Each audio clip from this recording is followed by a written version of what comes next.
What is the meaning of shadow prices? Shadow accounting prices छाया कीमत की धारणा का प्रतिपादन कई अर्थशास्त्री जैसे Jan Tinbergen, R Frisch, H B Chenery, A S Marglin आदि ने किया है। छाया कीमत वह कीमत है जो संपूर्ण प्रतियोगी जगत में प्रचलित होती है। यह वह कीमत है जो एक उत्पादन साधन या एक वस्तु की मांग और पूर्ति में संतुलन लाती है और इन्हें संतुलन कीमत भी कहते हैं।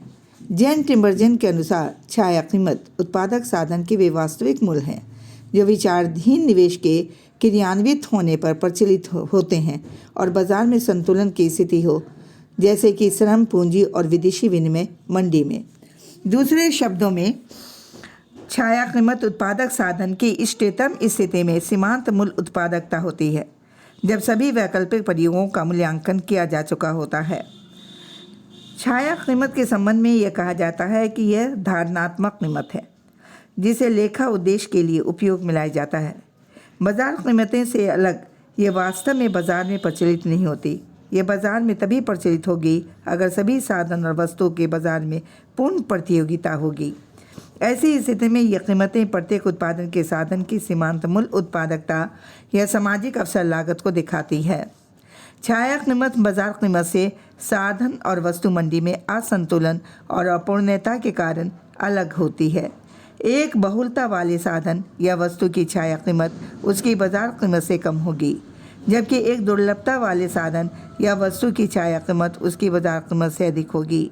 जैसे एक विकसित देश में श्रम की अधिकता के बावजूद उसकी बाजार कीमत अर्थात बाजार मजदूरी दर उसकी छाया कीमत अर्थात छाया मजदूरी दर से काफ़ी ऊंची होती है।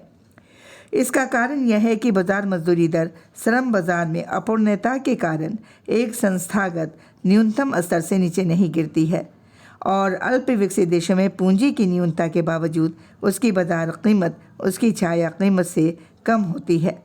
ऐसा प्रायः सरकार और केंद्रीय बैंक की पॉलिसी के कारण ही होता है। इसके परिणामस्वरूप दोनों श्रम और पूंजी मंडी में असंतुलन होगा, जिनमें श्रम की मांग उसकी पूर्ति से कम होगी और पूंजी की मांग उसकी पूर्ति से ज़्यादा होगी। इस कारण योजना परिकलन में उत्पादन के साधनों की बाजार कीमतों का प्रयोग करना अविवेकशील होगा।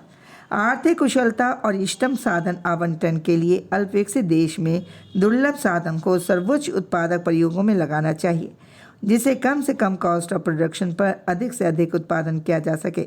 अगर सभी मंडी में संपूर्ण प्रतियोगिता हो तो साधनों के इष्टतम प्रयोग या आवंटन की स्थिति तब होगी जब प्रत्येक साधन को विभिन्न प्रयोगों में लगाने से प्राप्त होने वाली सीमांत उत्पादकता समान हो जाए, यानी मार्जिनल प्रोडक्टिविटी बराबर हो जाए।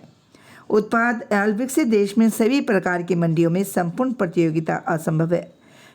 ऐसी अर्थव्यवस्था में संरचनात्मक असंतुलन और कठोरताएं पाई जाती हैं।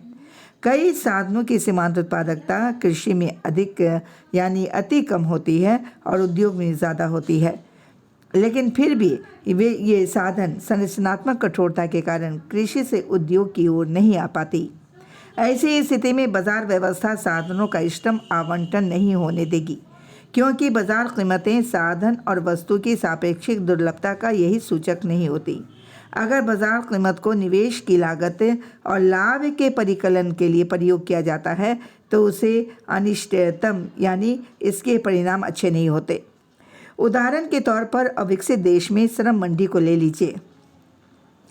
प्रचलित मजदूरी दर पर श्रम की पूर्ति मांग से अधिक होती है, क्योंकि इस मजदूरी दर पर बेकार श्रमिकों की संख्या अधिक होती है। अगर बाजार मजदूरी दर में पर्याप्त लचीलापन होता तो इसमें कमी के द्वारा श्रम बाजार में संतुलन की स्थिति को प्राप्त कर लिया जाता। लेकिन न्यूनतम मजदूरी अधिनियम एक ऐसा अधिनियम है जो कठोरता के कारण मजदूरी दर जीविका स्तर से नीचे नहीं आती और प्रचलित मजदूरी दर इन देशों में श्रमिकों की सापेक्षिक बहुलता को प्रकट नहीं करती। लगभग शून्य सीमांत उत्पादकता वाला श्रम की इकाइयाँ भी जीविका मजदूरी प्राप्त करती रहती है। अतः मजदूरी दर में निचले स्तर की और गर्मशीलता न होने के कारण श्रम की बाजार कीमत और बाजार मजदूरी दर उसके वास्तविक मूल्य को नहीं दिखाती। तो इस तरह से हम ये देखते हैं कि जेन टिम्बरजेन की जो विधियाँ थीं, यानी calculation of shadow accounting prices, इसमें जेन टिम्बरजेन की जो विधियां हैं वो हैं ट्रायल एंड एरर मेथड।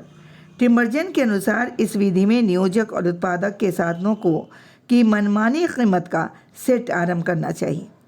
फिर उन कीमतों के सेट पर परियोजना को प्राथमिकता प्रदान करने के बाद यह देखना चाहिए कि क्या इन मनमानी कीमत पर प्रत्येक उत्पादन के साधन की मांग और पूर्ति के बीच संतुलन स्थापित हो गया है अथवा नहीं, और अगर नहीं होता है तो दूसरे मनमानी कीमत के सेट को अपनाना चाहिए। और इस प्रकार परीक्षण और गलतियों की विधि के द्वारा संतुलन कीमत का सही सेट अंत में प्राप्त हो जाएगा और यही कीमत छाया कीमत होगी। उसी प्रकार से उन्होंने ये कहा कि ट्रायल एंड एरर मेथड में कुछ गलतियां हो सकती हैं, इसलिए एक अल्टरनेटिव मेथड का प्रतिपादन किया जिसको कहा गया है सिस्टमेटिक मेथड, जिसमें नियोजक प्रत्येक साधन और वस्तु की वर्तमान और संभावित मांग और पूर्ति का अनुमान लगाता है। इन्हें प्रत्येक के लिए प्रत्येक के लिए उस लेखा कीमत का प्रयोग किया जाता है जो कि मांग और पूर्ति को बराबर कर दे। इस तरह से हम देखते हैं कि एच.बी. चैंड्रे ने यहाँ पर एच.बी. चैंड्रे के साथ साथ यहाँ पर टिम्बरजेन ने दो तरह की विधि का प्रतिपादन किया, एक ट्रायल एंड एरर मेथड और दूसरा है सिस्टमेटिक मेथड। उसके बाद आता है आपका Chenery's linear programming approach to shadow price, यानी चैंड्रे की छाया कीमत की रेखीय प्रोग्रामिंग विधि। तो एच.बी. चैंड्रे ने समष्टिगत संतुलन ढांचे के अंतर्गत रेखीय प्रोग्रामिंग तकनीक की सहायता से छाया कीमत का परिकलन करने की विधि का प्रतिपादन किया। यह विधि इस मान्यता पर आधारित है कि विभिन्न उद्योगों के लिए उत्पादन स्तर का अनुमान एक ओर साधन की उपलब्धता और दूसरी ओर वास्तविक और संभावित मांग, घरेलू और विदेशी, दोनों के आधार पर लगाया जाता है। इस तरह से उन्होंने एक संभाव्य कार्यक्रम तैयार किया जाता है। ऐसे कार्यक्रम का अर्थ है पदार्थ और साधनों की कीमत के एक अनुपम सेट से है अगर अर्थव्यवस्था को एक समष्टिगत संतुलन की स्थिति प्राप्त करनी है। उसी प्रकार से world price as shadow price, इस विधि का प्रतिपादन IMD लिटिल और J.A. मिल्लीज ने किया। उनके अनुसार अविकसित देश में विश्व कीमतों को छाया कीमत के तौर पर प्रयोग किया जा सकता है और इसके लिए अविकसित देशों में सभी वस्तुओं को दो भागों में बांट दिया जाता है। एक है आपका ट्रेडेड गुड्स और दूसरा है आपका नॉन ट्रेडेड गुड्स, और इन वस्तुओं की सापेक्षिक लेखा या छाया कीमत को विदेशी विनिमय समानक यानी फॉरेन एक्सचेंज इक्विवेलेंट कहा जाता है के रूप में मापा जाता है। यानी यहाँ पर हम ये देखते हैं कि अव्यापारिक वस्तुओं के संबंध में अगर उनका उत्पादन आयातित मशीनरी की सहायता से होता है तो उसकी विदेशी विनिमय लागत को आधार मान लिया जाएगा और इसमें छाया मजदूरी दर को जोड़ा जाएगा जिसे कि उस श्रम द्वारा कमाए जाने या बचाए जाने वाले विदेशी विनिमय के आधार पर निर्धारित किया जाता है। इन सभी स्थितियों में मुख्य मापक या आधार विश्व कीमतें होती हैं। और यहाँ पर आपका आता है एक दासगुप्ता सेन मार्गलिन, यानी दासगुप्ता सेन मार्गलिन अप्रोच। तो A.K. सेन और S.A. मार्गलिन के अनुसार वस्तु और साधन की छाया कीमत का परिकलन सरकार की वर्तमान और संभावी नीति पर आधारित होना चाहिए और उन वस्तुओं और साधनों की सामाजिक अवसर लागत को दिखाना चाहिए। अब हम आते हैं शैडो प्राइस ऑफ कैपिटल पर, यानी शैडो प्राइस ऑफ कैपिटल क्या है। इसके दो एस्पेक्ट होते हैं, एक भौतिक परिसंपत्ति के मूल्य के मापक के रूप में और दूसरा है आपका पूंजी की अवसर लागत के रूप में। तो यहाँ पर आपको यह देखना पड़ेगा कि किस तरह से उन्होंने इन सारी बातों की व्याख्या की है। भौतिक परिसंपत्ति की कीमत के संबंध में तीन संभावना है। अगर एक परियोजना के लिए बनाई गई भौतिक परिसंपत्ति पूरी तरह से फुल्ली ट्रेडेड गुड है तो उसकी लागत प्लस बीमा प्लस परिवहन भाड़ा पर आधारित अंतिम कीमत को ही उसकी छाया कीमत माना जाएगा। और दूसरा है कि अगर परिसंपत्ति आंशिक रूप से व्यापारिक या अव्यापारिक है तो उसकी छाया कीमत उसकी आर्थिक उत्पादन लागत के बराबर होगी और तीसरा यह है कि अगर परियोजना में परिसंपत्ति को उसके वैकल्पिक प्रयोग से आकर्षित किया गया है तो उसकी छाया कीमत को उपभोक्ता की भुगतान करने की इच्छा के आधार पर अनुमानित किया जाएगा। तो ये सारी बातें हैं और इन सारी बातों के साथ आता है आपका shadow price of foreign exchange और शैडो रेट ऑफ एक्सचेंज, यानी विदेशी विनिमय की छाया कीमत का अल्पविकसित देश में विशेष महत्व होता है, क्योंकि बैलेंस ऑफ पेमेंट में असंतुलन के कारण ये शासकीय विनिमय दर से ऊंचा हो जाता है और इसे निम्न विधि द्वारा अनुमानित किया जाएगा। जैसे यूएन विशेषज्ञ के अनुसार एक इष्टतम विकास योजना के अंतर्गत विदेशी विनिमय की छाया और लेखा कीमत निर्यात द्वारा विदेशी विनिमय कमाने की सीमांत लागत होगी। आयात प्रतिस्थापन के द्वारा विदेशी विनिमय बचाने की सीमांत लागत के बराबर होगी। पहले का अनुमान लगाना आसान है क्योंकि संभाव्य निर्यात अपेक्षाकृत कम होता है और कम से कम अल्पविकसित देश में यानी निकट भविष्य में। तो इस तरह से विदेशी विनिमय की छाया कीमत का शासकीय विनिमय दर और काला बाजारी विनिमय दर की प्रभारी यानी वेटेड एवरेज के आधार पर भी परिकलन किया जा सकता है। इसमें शासकीय और अशासकीय यानी ऑफिशियली और अनऑफिशियली स्तर पर विनिमय यानी विनिमित की गई वस्तुओं की मात्रा के आधार पर वेट्स निश्चित और किए जाते हैं। उदाहरण के लिए अगर शासकीय विनिमय दर 40 रुपया प्रति डॉलर है और अशासकीय यानी काला बाजार में विनिमय दर 45 रुपये प्रति डॉलर है और दोनों दर पर लेन देन 3:1 के अनुपात से होता है, तो छाया विनिमय दर 41.25 यानी 41.25 रुपये प्रति डॉलर होगा। तो इस तरह से हम देखते हैं कि प्रोजेक्ट का इवैल्यूएशन कैसे किया जाए। तो प्रोजेक्ट के मूल्यांकन के संबंध में कई बातें कही गई। प्रोजेक्ट का मूल्यांकन निवेश नियोजन आर्थिक नियोजन का एक अभिन्न अंग है। जब किसी योजना का निर्माण किया जाता है तो उसमें परियोजना मूल्यांकन एक आवश्यक क्रिया होती है और इस आवश्यक क्रिया के अंतर्गत हम देखते हैं कॉस्ट बेनिफिट एनालिसिस की सहायता से इसको हम संपन्न करेंगे।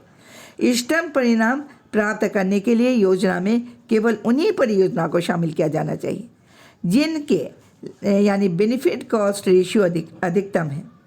अतः प्रत्येक परियोजना का मूल्यांकन करने के लिए उसकी लागत और लाभ का मात्रात्मक यानी क्वांटिटेटिव अनुमान लगाया जाना चाहिए और परियोजना की लागत और लाभ का अनुमान उसमें प्रयोग होने वाले साधन और उससे प्राप्त होने वाली वस्तु की छाया कीमत के आधार पर लगाना चाहिए। ये हम पहले से ही यानी इस बात को हम पहले से ही इसे हमें ध्यान में रखना चाहिए। दूसरी बात है कि छाया कीमत को इष्टतम उत्पादन तकनीक का चयन करने का में भी प्रयोग किया जाता है।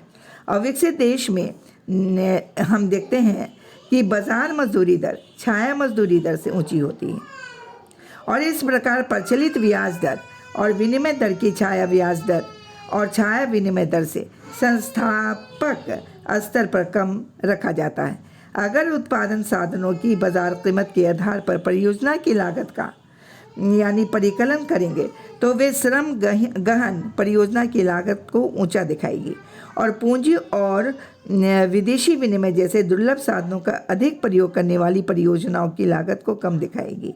इस प्रकार पूंजी और विदेशी विनिमय गहन तकनीक का प्रयोग करने वाली परियोजनाओं को पूंजी और विदेशी विनिमय की बाजार कीमत के उनके छाया मूल्यों से कम होने के कारण अपनाया जाएगा, जबकि श्रम गहन तकनीक का प्रयोग करने वाले परियोजना को श्रम की बाजार कीमत के उसकी दुर्लभता मूल्य यानी छाया मूल्य से अधिक होने के कारण नहीं अपनाया जाएगा और इस प्रकार प्रचुर साधन श्रम का अधिक प्रयोग करने वाली तकनीक को निरुत्साहित किया जाएगा और दुर्लभ साधन पूंजी और विदेशी विनिमय का अधिक प्रयोग करने वाली तकनीक को प्रोत्साहित किया जाएगा।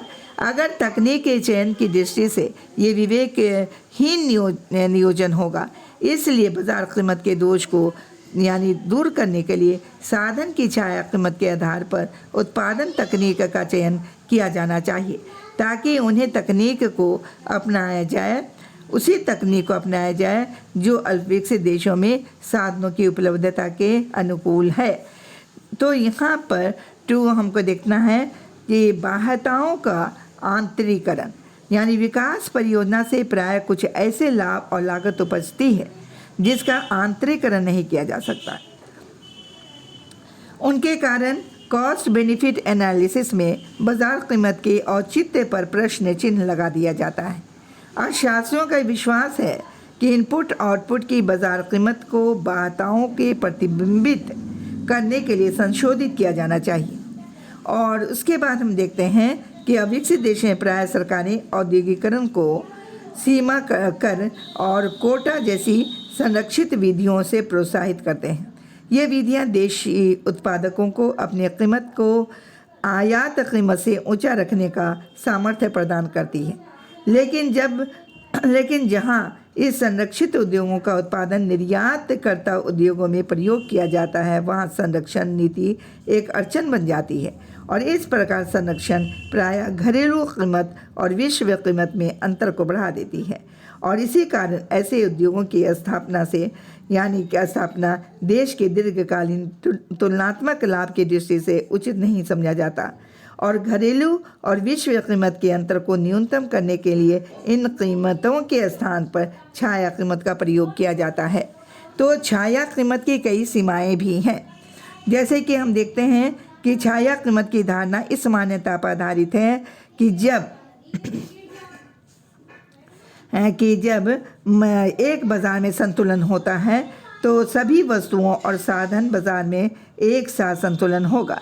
एक बाज़ार में संतुलन कीमत को जानने के लिए आवश्यक है कि संपूर्ण संतुलन कीमत मैट्रिक्स के बारे में जानकारी उपलब्ध हो और वो सभी संपूर्ण अर्थव्यवस्था में। लेकिन एक अविकसित देश में वस्तु और साधन बाज़ार में आधारभूत असंतुलन विद्यमान होता है। और दूसरी बात यह है कि equilibrium over what time period, यानी पॉल स्ट्रीटन के अनुसार छाया कीमत की धारणा से संबंधित मुख्य प्रश्न यह है कि संतुलन की अवस्था की समय अवधि क्या होगी। क्या यह निवेश परियोजना के परिचालन से पहले की होगी या परियोजना के निर्माण के दौरान की होगी या उसके पूरा होने के बाद होगी।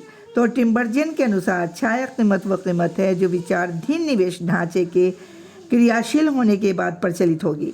फिर भी योजना काल के दौरान कोई ऐसी संभावनाएं होती हैं जिनका पूर्ण ज्ञान संभव नहीं होता और योजना काल में एक उत्पादन के साधन की संभावित मांग और पूर्ति का अनुमान लगाना कठिन हो जाता है। तो यहाँ पर गुनान मिडल ये कहते हैं कि जब मांग और पूर्ति के संबंध के आधार पर संतुलन अथवा छाया कीमत का अनुमान लगाया जाता है तो यह माना जाता है कि संस्थागत ढांचा स्थिर है, लेकिन योजना के अंतराल में संस्थागत ढांचे में परिवर्तन आ जाता है जिससे संतुलन स्थिति बिगड़ जाएगी और छाया कीमत के निर्धारण में संस्थागत ढांचे को स्थिर माना जाता है। लेकिन एक बार निर्धारित हो जाने के बाद छाया कीमतें ही संस्थागत ढांचे को योजना काल में बदल देगी। इस प्रकार ये चक्रीय तर्क माना जाता है। और छाया कीमत की अवधारणा कैसी है? अनिश्चित है। और पॉल स्ट्रीटन के अनुसार छाया कीमत की यानी प्रोपोनेंट्स जो होते हैं नियोजन में, निवेश निर्णय में उनकी भूमिका और निजी क्षेत्र में प्रेरकों और बाधकों के रूप में उनकी भूमिका में अंतर स्पष्ट करने में असमर्थ रहे हैं।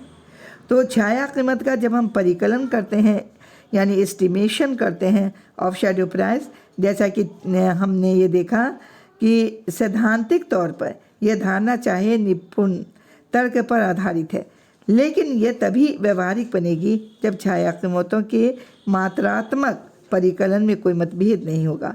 और इसी कारण छाया कीमत का विकास नियोजन में प्रयोग सीमित ही रहा है।